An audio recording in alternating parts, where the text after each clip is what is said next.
दोस्तों, कौरवों की सेना में एक से बढ़कर एक योद्धा और महारथी थे। उस युद्ध में कौरवों की ओर से पांडवों के मामा भी शामिल हुए थे। जो पांडवों के सगे मामा थे, वे अपने भांजों के खिलाफ क्यों खड़े हुए? हालांकि उनको दिया दुर्योधन का एक वचन कौरवों पर ही भारी पड़ गया। आइए जानते हैं पांडवों के मामा की इस कहानी के बारे में। महाभारत में ये घटना उस समय की है जब कौरव और पांडव युद्ध के लिए अपनी सेना का संगठन कर रहे थे। महाभारत में कौरवों और पांडवों के बीच कुरुक्षेत्र में हुए भयंकर युद्ध का वर्णन विस्तार से मिलता है। कौरवों ने पांडवों को हराने के लिए हर प्रयास किया, लेकिन वे सफल नहीं हुए। कौरवों की सेना में एक से बढ़कर एक योद्धा और महारथी थे, लेकिन अधर्म का साथ देने के कारण उनको पराजय का सामना करना पड़ा। उस युद्ध में कौरवों की ओर से पांडवों के मामा भी शामिल हुए थे। अब आपको आश्चर्य होगा कि जो पांडवों के सगे मामा थे, वे अपने भांजों के खिलाफ क्यों खड़े हुए? हालांकि उनको दिया दुर्योधन का एक वचन कौरवों पर ही भारी पड़ गया था। आइए जानते हैं पांडवों के मामा की इस कहानी के बारे में। कौन थे पांडवों के मामा? महाभारत में ये घटना उस समय की है जब कौरव और पांडव युद्ध के लिए अपनी सेना का संगठन कर रहे थे। बड़े से बड़े योद्धाओं को अपनी ओर से लड़ने के लिए राजी कर रहे थे। इसी क्रम में दुर्योधन ने पांडवों के सगे मामा यानी मद्र नरेश शल्य के साथ छल किया। शल्य राजा पांडु की दूसरी पत्नी माद्री के भाई थे। वे नकुल और सहदेव के सगे मामा थे। इस प्रकार से वे युधिष्ठिर, भीम और अर्जुन के मामा भी हुए। पांडवों और कौरवों में युद्ध की घोषणा हुई थी। उसी दौरान मद्र नरेश शल्य अपने भांजे से मिलने के लिए अपनी पूरी सेना के साथ हस्तिनापुर आ रहे थे। इस बात की भनक दुर्योधन को लग गई।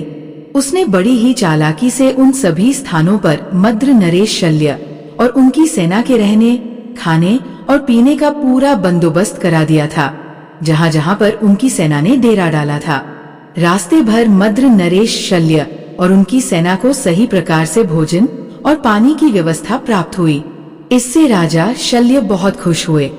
हस्तिनापुर के पास भी उनके और सेना के लिए अच्छा प्रबंध किया गया था। ये देखकर राजा शल्य ने पूछा कि युधिष्ठिर के किन कर्मचारियों और सहयोगियों ने उनके लिए उत्तम व्यवस्था की है। वे उनसे मिलना चाहते हैं और कुछ पुरस्कार देना चाहते हैं।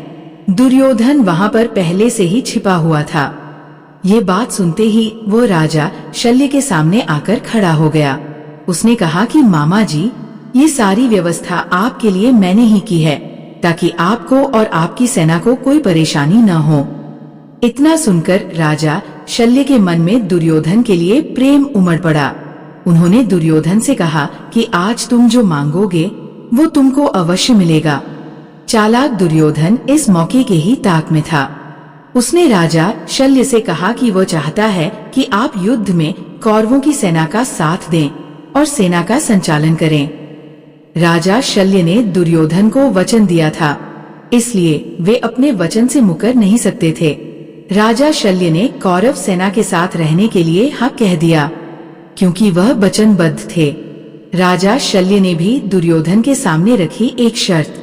राजा शल्य ने दुर्योधन की बात मान ली, लेकिन उन्होंने उससे एक वचन भी लिया।